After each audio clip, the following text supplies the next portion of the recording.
All new at 10, scientists say it's a matter of when, not if, there will be a major earthquake in the new Madrid seismic zone, centered about 160 miles south of St. Louis. Something terrifying has emerged in New Madrid, and it's got the whole world on edge.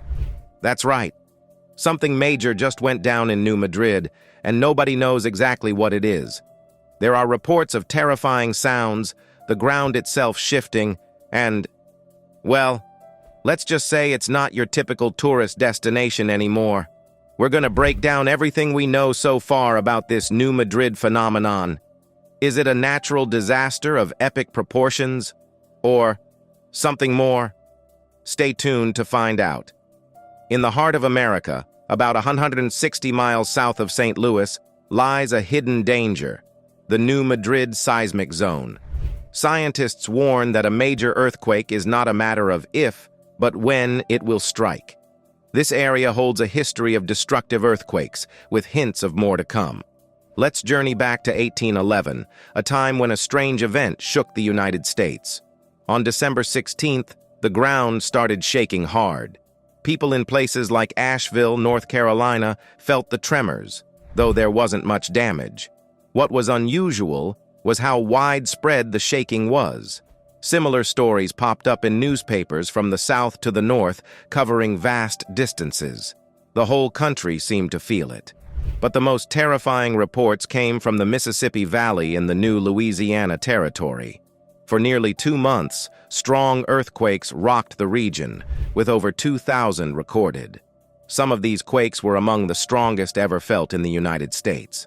What's baffling is that even after more than 200 years, we still don't fully understand why these quakes occurred. Usually, earthquakes happen along the edges of Earth's tectonic plates, where they collide or slide past each other. But the New Madrid seismic zone is different. It's located right in the middle of a plate where earthquakes are less common. This challenges our understanding of how and why earthquakes happen. Since the 1980s and 1990s, scientists have been studying the New Madrid area closely. They've detected ongoing seismic activity, with small earthquakes happening regularly. These tremors might not always be felt, but they indicate that something is happening underground. Understanding the New Madrid seismic zone is crucial for the safety of people living in the area. It's also important because it challenges our traditional ideas about earthquakes. While most earthquakes happen along plate boundaries, places like New Madrid remind us that earthquakes can occur even in the heart of a continent. The New Madrid seismic zone isn't the only place in the middle of North America that experiences earthquakes. While it's the most studied, other areas within the interior of the continent also show signs of seismic activity. For instance, in 2011, a 5.8 magnitude earthquake hit the Virginia area, causing significant damage. Back in 1886, Charleston was devastated by a 7.3 magnitude quake, leading to many deaths and widespread destruction. And then there were the New Madrid earthquakes of 1811 and 1812, which were as powerful as the famous 1906 San Francisco quake, the deadliest in U.S. history. Despite being far from the active plate boundaries where most earthquakes occur, these areas have been the source of destructive earthquakes. Research into the New Madrid zone has revealed that significant quakes have happened there for over 2,000 years, with intervals ranging from 200 to 800 years. Based on this historical pattern, the United States Geological Survey, USGS, estimates a 25.5 to 40% chance of a magnitude 6 or higher earthquake hitting the area in the next 50 years, with a 7 to 10% chance of a quake of magnitude 7.5 or greater. These probabilities are concerning, given the potential impact of such powerful earthquakes on the region and the broader eastern United States. Our understanding of why earthquakes happen in these areas is still incomplete. While we've made progress in identifying the unique geological features of the New Madrid area, we still lack a comprehensive model explaining how stress builds up and is released over time. Such a model is crucial for accurately predicting future earthquakes and understanding the risks they pose. Now, let's delve into the history of New Madrid before the big earthquake struck. New Madrid was a relatively new settlement in the early United States, having been integrated just a few years before the earthquakes hit. The land around New Madrid had changed hands between French and Spanish control before becoming part of the United States. The town itself was founded in 1789 under Spanish rule and was primarily settled by Americans who pledged loyalty to Spain as part of a strategy to prevent American influence from spreading into Spanish territory. The name New Madrid comes from this Spanish period, named in honor of the Spanish minister who facilitated the settlers' move. The goal was to create a loyal buffer of American settlers to protect Spanish-held Louisiana from U.S. encroachment. Despite challenges like flooding and food shortages, the Spanish government's generous land grants attracted more Americans to move westward. By the early 19th century, New Madrid had become a vital settlement in the region, serving as a busy port along the Mississippi River. In 1800, Spain quietly handed Louisiana back to France, and in 1803, Napoleon sold the territory to the United States as part of the Louisiana Purchase. This made New Madrid officially part of the U.S. in 1804. However, just 8 years later, the town was nearly wiped out by a series of devastating earthquakes, which also destroyed other emerging settlements along the Mississippi River. Let's dive into the eyewitness accounts of those who experienced the terrifying earthquakes of New Madrid. One such account comes from William Pierce, who was traveling down the Ohio and Mississippi rivers with a group of flatboats bound for New Orleans. Anchored near New Madrid, they were suddenly awakened at 2 in the morning by violent shaking. Pierce described the chaos as the boats were tossed about as if they had hit a sandbar. Confusion and panic spread as they realized it was an earthquake causing the turmoil. The aftershocks continued for about 8 minutes, shaking the trees and splitting a large oak nearby. The crew faced a difficult decision, whether to stay put or risk navigating through the river filled with hazards. They chose to stay, and it was fortunate they did. As morning broke, a stronger earthquake hit, splitting the ground where they had been anchored and throwing trees into the river with such force that moving would have been perilous. During the earthquakes, they heard loud booming sounds, initially thought to be riverbanks collapsing. However, the fifth quake revealed the truth. Volcanic eruptions were occurring, spewing fiery material high into the air. The earth rumbled constantly, and the river water bubbled violently. Geysers of air and water shot up from the river, throwing mud and debris into the air. Ancient trees, long submerged, were tossed upwards, creating a terrifying spectacle. The ground tore apart, opening large cracks that quickly closed again. Poisonous gases spewed from the earth, leaving behind enormous deep holes. Nature seemed to be breaking apart at its core. Throughout the day, the ground continued to shake, accompanied by thunderous explosions. The river's bed shifted constantly, and the water boiled. Their boat was in extreme danger, especially from areas where the water boiled beneath them. The relentless sounds of trees crashing down echoed throughout the day, as entire banks of the river collapsed into the water, taking everything with them. This first-hand account gives us a glimpse into the sheer terror and devastation caused by the New Madrid earthquakes. It underscores the importance of being prepared for such natural disasters and understanding the risks they pose to those living in earthquake-prone areas. The sight of the oldest trees, survivors of countless storms, shaking violently and crashing into each other was shocking and frightening. Many were uprooted and hurled with incredible force into the river. One particularly large tree, measuring 3 feet thick, was thrown over 100 yards from the shore, posing a hazard to anyone navigating those waters. Several small islands vanished entirely, and it seemed like more destruction would follow as they continued down the river. Moving on to the period when the ground shook the most, let's explore how the major earthquakes changed the Mississippi Valley. On December 16th, a terrifying sequence of events began, echoing the experiences of many others in the northern Mississippi Valley. Apart from numerous smaller tremors, 2 additional massive quakes, matching or surpassing the initial ones in strength, struck. This sequence of events was extraordinary, as it involved a series of large earthquakes occurring one after the other, a rarity caused by a complex underground fault system. The second significant tremor hit on January 23rd, followed by the most powerful one on February 7th of the following year.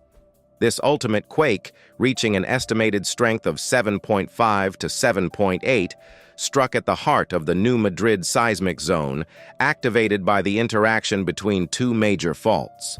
Unlike the others, this final quake occurred along a thrust fault, causing the ground to shift upwards instead of sideways. The impact on the Mississippi River was catastrophic. Before the quake, the Mississippi's course was different from what we know today, and exact changes are hard to pinpoint. But after the quake, one side of the land dropped while the other rose, creating a stark height difference of about 20 feet. This shift caused massive rapids in the river at two different points, forcing the river, America's largest, to flow backward for nearly an hour, an astonishing event that defied nature. A boatman's story from that day paints a vivid picture of the chaos. He was moored 13 miles above New Madrid when a deafening roar woke him. His boat shook violently, and trees toppled in all directions. He had to swiftly cut his boat loose to avoid being crushed. Swept upstream at incredible speed, he found himself clutching his hat against the wind. Eventually, the river calmed, but not before encountering a terrifying waterfall stretching half a mile across the river. Upon reaching New Madrid, he found it utterly devastated, sunken around 12 feet lower than before, and completely abandoned. Many boatmen lost their lives in the chaos, but only a few boats survived. New Madrid was hit hardest by the earthquake, situated just 10 miles from where the ground shook most fiercely, and only a short distance from where the Mississippi River was disrupted again by the Earth's violent movements. Especially during the final major tremor, Eliza Bryan, a brave schoolteacher, recounts the terrifying events of February 7th, when the earth shook more violently than ever before. Early in the morning, the river's water receded so far that boats headed for New Orleans were left stranded on dry land, giving frightened sailors a brief chance to flee. Suddenly, the water surged back, rising 15 to 20 feet, and rushing over the banks with overwhelming force, sweeping the stranded boats into a nearby creek, carrying them as far as a quarter-mile from their original positions. The river then dropped rapidly, pulling down entire groves of young cottonwood trees with such precision that it seemed almost deliberate. Fish were stranded on the banks, unable to follow the swiftly changing water levels, and the river was cluttered with boat wreckage. Tragically, one boat carrying a woman and her 6 children was destroyed, and none survived. The land was literally ripped open during these quakes, with vast areas intermittently covered with sand spewed from countless new fissures, some of which closed as quickly as they had opened, leaving no trace of their depth, which remains unknown. The region felt aftershocks every few minutes initially, then less frequently, but they continued for over a decade. It took about a week for the river to clear enough for boats to navigate the rapids safely again. To the east, where the land sank, floodwaters transformed the forested riverbanks into vast, swampy areas. These would later be the scene of a significant Civil War battle and give rise to a large lake that still exists, serving as a silent witness to the area's seismic past. The scale of these earthquakes was immense, causing the most destruction in the sparsely populated Mississippi Valley. Yet their impact was felt far and wide, with tremors strong enough to damage buildings over 500 miles away in Charleston, South Carolina. The quakes were so significant that they prompted the first disaster relief bill by Congress, which turned out to be ineffective, leading to widespread speculation and fraud, offering little aid to those affected. Despite the severity and reach of these events, the collective memory of these quakes faded quickly. 50 years later, they were almost forgotten, with their history only gradually uncovered in the latter half of the 20th century. This story serves as a stark reminder of nature's power and how quickly the collective memory can lose sight of past catastrophes, even those as dramatic and impactful as the New Madrid earthquakes. Now, let's delve into why the ground shakes and what lies beneath our feet in the Mississippi Valley area. Understanding this is crucial because it helps us grasp the potential impact of earthquakes in the region. Picture a vast pit of sand stretching across the Mississippi floodplain, extending deep into the earth. This sand didn't appear out of nowhere. It was brought here by two main forces. One contributor is the Mississippi River itself. Rivers start high, like in mountains, and flow down to low areas, carrying materials like sand, small rocks, and mud with them. Over thousands of years, as the river twists and turns, it leaves behind these materials, building up the floodplain. But there's another force at play, seismic activity. This is where things get interesting. The Mississippi Valley isn't just flat land. Beneath the surface lies a complex network of faults, fractures, and underground rock formations. These faults are like giant cracks in the Earth's crust, and when they move, they can cause earthquakes. Now, earthquakes happen when there's a sudden release of energy stored in the Earth's crust. This energy can build up over time due to the movement of tectonic plates, which are large pieces of the Earth's crust that float on the semi-fluid layer below. When these plates grind against each other or slide past one another, they create stress along fault lines. Eventually, this stress becomes too much to handle, and the Earth's crust shifts suddenly, causing an earthquake. In the Mississippi Valley, earthquakes can occur along several different types of faults. One type is a normal fault, where one side of the fault drops down relative to the other side. Another type is a thrust fault, where one side is pushed up over the other side. These faults can be hundreds of miles long and extend deep into the earth.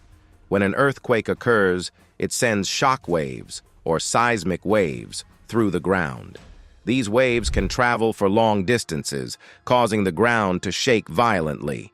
Depending on the strength of the earthquake and the type of soil and rock in the area, the shaking can cause buildings to collapse, bridges to fail, and landslides to occur. In the Mississippi Valley, the ground is particularly prone to shaking because of the loose, sandy soil and the presence of faults. This combination makes the region more vulnerable to earthquakes than areas with harder, more stable ground. So, should we be alarmed? Well, earthquakes are a natural part of the Earth's geological processes, and they've been happening for millions of years. But understanding the potential risks and being prepared for them is essential. Let's talk about the Mississippi River Delta today. It's a bustling area, home to over 1 million people, including the vibrant city of New Orleans. But rewind the clock about 4,000 years, and you'd see something entirely different. Back then, this vast expanse of land, even bigger than some countries, was just starting to form, thanks to the sediment carried and deposited by the river. But there's more to this geological story. Another key player is the ocean. If we go back about 80 million years, much of what's now the southern part of the United States was covered by seawater. Specifically, there was a deep underwater basin near Memphis and New Madrid, known as the Mississippi Embayment. Over time, this basin gradually filled with sediments from the Gulf of Mexico and the ancient Mississippi River, shaping the landscape we see today. When we look beneath cities like Memphis, the largest in this region, we find something fascinating. No solid rock, but rather a thick layer of loose, wet sand and mud, extending about 1 kilometer deep. This setup isn't all bad, though. Those layers of sand, sandwiched between finer layers of clay, act like huge underground reservoirs, storing fresh water. This natural water source is crucial for Memphis, providing clean drinking water for about 1/3 of its residents. However, this abundance of water has also led to disputes. Not long ago, there was a significant legal battle between Mississippi and Memphis over groundwater. Mississippi accused Memphis, particularly its water division, of extracting vast amounts of water from beneath its land without permission, seeking nearly $1 billion in compensation. However, this dispute was eventually dismissed by both a federal judge and the Supreme Court. Now, let's talk about why this vast area of wet sand becomes a significant issue during an earthquake. Think of loose soil like a collection of tiny, independent beads. They can shift around separately from each other, making them react more intensely to earthquake tremors compared to solid rock. This situation worsens when the soil is saturated with water. Imagine shaking a container filled with loose stuff, like beans. Everything inside gets all mixed up. That's kind of like what happens with wet soil during an earthquake. The water trapped between the soil grains makes things even more shaky. When the ground shakes really hard, the soil can act more like a thick liquid than solid ground. We call this soil liquefaction, so earthquakes can travel farther and cause more damage.